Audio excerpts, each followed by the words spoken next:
Hello friends, welcome to my channel KRS Shana vlog. இன்றைக்கி நான் என்ன சமைச்சு காட்ட போகிறேன்னு சொன்னால் ஈரப்பிள்ளாக்காய் சமைச்சு காட்ட போகிறேன். வாங்க எப்படி சமைக்கலாம்னு பார்ப்போம். முதல் நாங்கள் இதை கட் பண்ணுவோம்.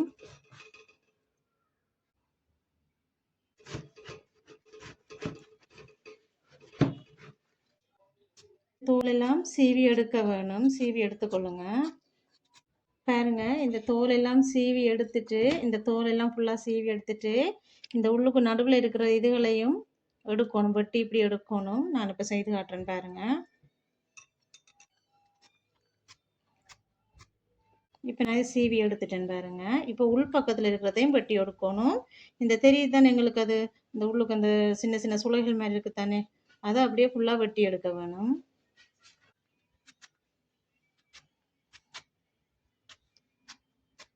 இது எங்களுக்கு தேவையில்லை, இது சமைக்க போகிறதில்ல, இதுதான் சமைக்கணும்.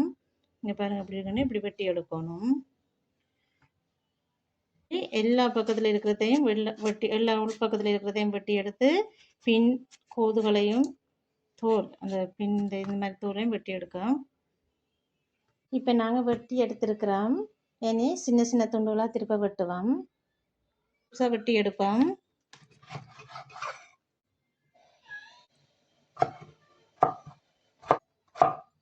பாருங்க, இப்படி இப்படி சின்ன சின்ன துண்டுகளாக எல்லாத்தையுமே வெட்டி எடுப்போம். இந்த சைஸ் பீஸில் வெட்டி எடுத்துருக்கிறோம். பார்க்க நிறைய இருக்கிற மாதிரி இருக்குது, ஆனால் கறி சமைக்க கொஞ்சமாக வந்துடும். இது சோறுக்கும் ரொட்டியோடு சாப்பிடையும் நல்லா இருக்கும். இப்போ நல்லா கழுவி ஒரு 2 தண்ணியில் வடிவாக வாஷ் பண்ணி வைப்பேன். நான் இதுக்கு உள்ளி எடுத்துருக்கிறேன். உள்ளியை உரிச்சிட்டு நசிச்செடுக்க வேணும்.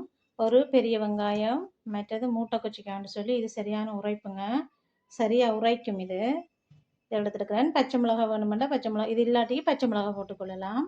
மற்றது கருவேப்பிலை. இது எல்லாத்தையும் க்ளீன் பண்ணிவிட்டு வெட்டி க்ளீன் பண்ணி வாஷ் பண்ணி எடுப்பேன். பார்த்தீங்கன்னா இப்போ நான் எல்லாம் வெட்டி கழுவி எடுத்துருக்கிறேன். ஒரு பெரிய சைஸ் தக்காளி ஒன்று எடுத்து வெட்டி வச்சுக்கிறேன். எல்லாத்தையும் ரெடி பண்ணிட்டேன். இப்போ சமைக்க ஸ்டார்ட் பண்ணலாம். தேவையான அளவு தேங்காய் எண்ணெய் ஊற்றிக்கொள்ளுவோம். கடுகு போட்டுக்கொள்ளுங்க. கடுகு போட்டு நல்லா வெடிக்கணுங்க. கடலை போட்டு கடுகு வெடிஞ்சதும் வெந்தயம் கொஞ்சம் போட்டுக்கொள்ளுங்க. கொஞ்சம் சீரகம் போட்டுக்கொள்ளுங்க.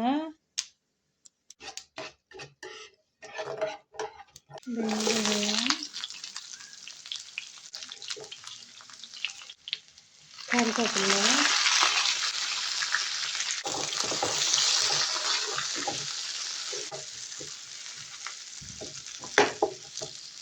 வதங்குறதுக்கு கொஞ்சம் உப்பு போடுங்க.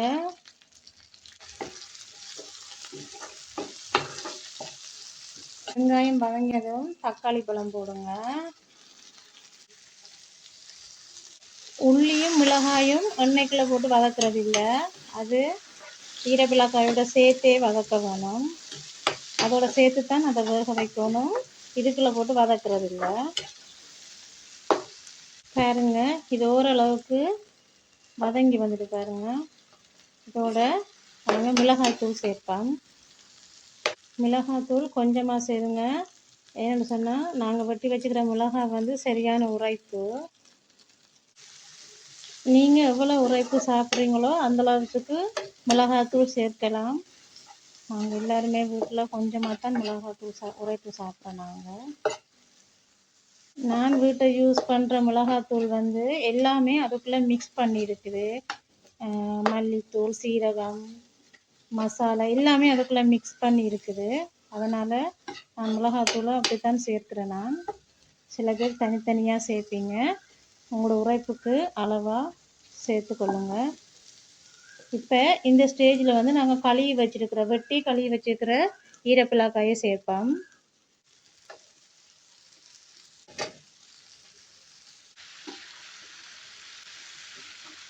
எல்லாத்தையும் சேர்த்து நல்லா மிக்ஸ் பண்ணுங்க. இதுக்குள்ள உள்ளி சேர்ப்போம். உள்ளியை வெட்டி நசிச்சு வச்சுருக்கிறேன். இப்படி நசிச்சு வச்சுக்கிறேன். அதை போடுவோம். வெட்டி வச்சுக்கிற மூட்டை கொச்சிக்காய் போடுவோம். போட்டுட்டு நல்லா மிக்ஸ் பண்ணிக்கொள்வோம். இப்போ இதை தண்ணி ஊற்றாமல் லேசான தணலில் மூடி கொஞ்ச நேரம் வேக வைப்போம். இதோடு சேர்த்து கொஞ்சம் உப்புத்தூள் சேர்த்துக்கொள்ளுங்க. உப்பு பார்த்து போடுங்க. ஆல்ரெடி ஒனியன் வதக்கும் போது உப்பு போட்டிருக்கிறோம். இப்போ நாங்கள் கொஞ்சம் திறந்து பார்ப்போம். லேசான தணலில் வேக வச்சு நாங்கள் கொஞ்சம் திறந்து பார்ப்போம். கொஞ்சம் லைட்டாக இந்த எண்ணெயிலேயே கொஞ்சம் வதங்கி வந்திருக்கு.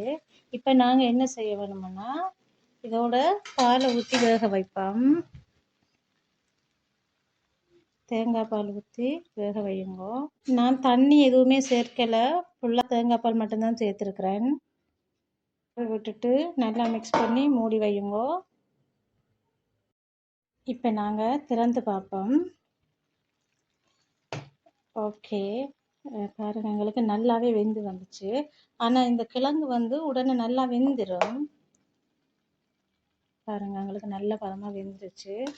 இடைக்குள்ள உங்களுக்கு உப்பு எதுவும் தேவைன்னு சொன்னால் செக் பண்ணிக்கொள்ளுங்க. எங்களுக்கு உப்பெல்லாம் கரெக்டாக இருக்குது. நாங்கள் இதை இறக்கி கொள்வோம்.